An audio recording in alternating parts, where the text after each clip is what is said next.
Welcome to our channel. Today we how to disable Skimlinks browser extension, complete guide step by step clearly. To disable the Skimlinks browser extension, start by opening your web browser. If you're using Google Chrome, click on the three dots in the upper right corner. From the drop-down menu, select More Tools.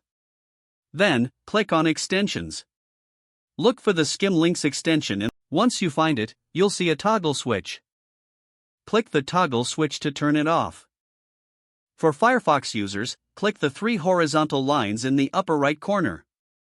Select Add-ons from the menu. In the Add-ons Manager, click on Extensions. Locate the Skimlinks extension in the list. Click on the three dots next to it.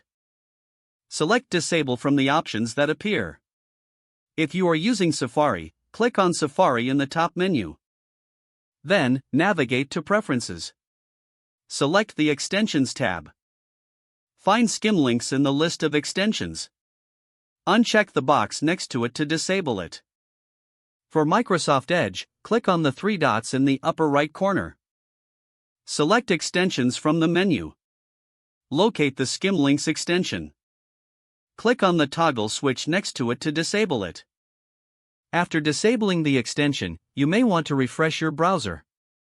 This ensures that the changes take effect immediately. If you ever wish to re-enable the Skimlinks extension, simply follow the same steps and toggle it back on.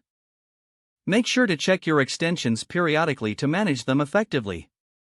Disabling unnecessary extensions can improve your browsing experience and speed. If the page does not load, refresh the browser or try again in a private or incognito window. Make sure you are using the correct email address, then retype it carefully to avoid small typos. If your password is not accepted, use the reset option and create a new strong password you can remember. Check your spam folder for verification or security emails, then complete any requested confirmation steps.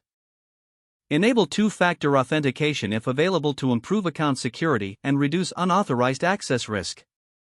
Don't forget to like this video and subscribe to our channel for more step-by-step tech guides.